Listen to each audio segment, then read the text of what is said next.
সমু,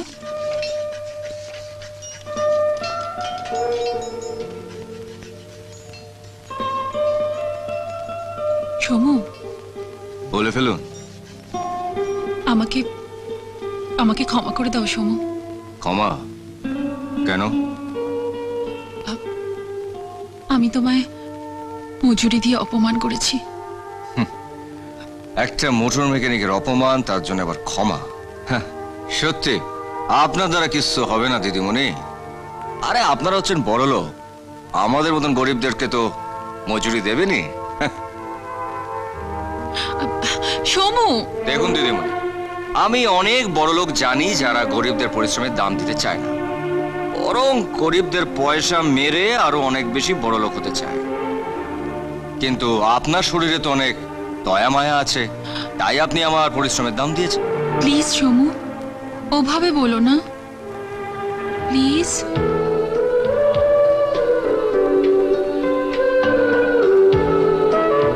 টাকাটা ফেরত দিয়ে দাও সমু। হাসছো?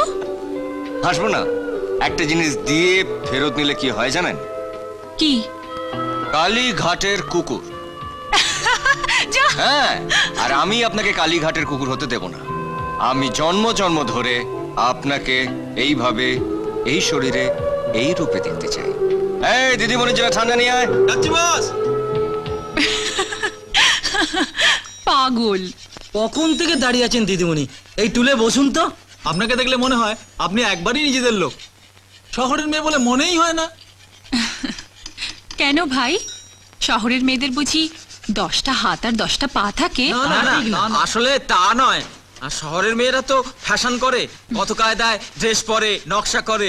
আপনাকে তো শুধু আমরা শাড়ি পরতেই দেখেছি, আপনি কোনো কায়দাও করেন না, তাই আপনাকে শহরের মেয়ে বলে মনেই হয় না। তাই বুঝি? হ্যাঁ। ও মা, তাহলে তো এবার প্রমাণ দিতে হয় যে আমি শহরের মেয়ে। নো, মিস্টার মজুমদারকে আর আমি মিথ্যে কথা বলতে পারবো না। যত নষ্টের গোড়া হচ্ছে তুমি। স্বামী হিসেবে তোমার কাছে আমি একটু অপদার্থ, কিন্তু বাবা হিসেবে রূপার কাছে অতটা খারাপ নাও তো হতে পারি। এটাই কি আমার অপরাধ? আবার জিজ্ঞেস করছো? তোমার প্রশ্রয় রূপা এতটা বার বেড়েছে। ওই আমার রুমা তো এরকম নয়। মাম্মি, দিদির সঙ্গে আমার কম্পেয়ার করো না। দিদি একটা ব্যাক ডেটেড কেউ, যেই শুনেছে আমেরিকা থেকে বর আসবে অমনি ভয় পালিয়েছে। রাবিশ। পালানো আমি বার করছি।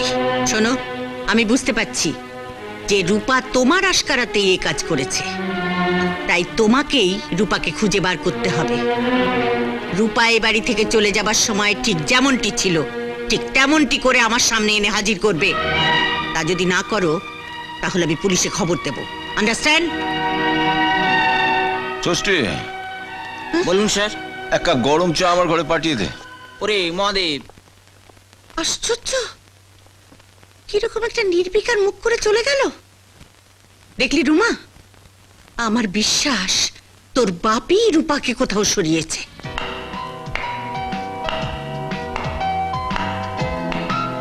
ঠিক আছে। কি বল দিদিমণি? সত্যি এখন মনে হচ্ছে শহরেরই মেয়ে, বুঝলি? কি স্টাইল মাইরি। বস তো নেই, নিশ্চয়ই একা একা কোথাও দেখা করতে যাচ্ছে। ঠিক বলেছিস। চল চল যাবি, চল চল চল চল চল চল। চোখ তুলে দেখো না কে এসেছে, নতুন করে আবার বিয়ের সানাই বেজেছে। তুলে নিয়ে যাব যখন ভালোবেসেছি, সাত পাকে বেঁধে নিয়ে যেতে এসেছি। তোমায় তুলে নিয়ে যাব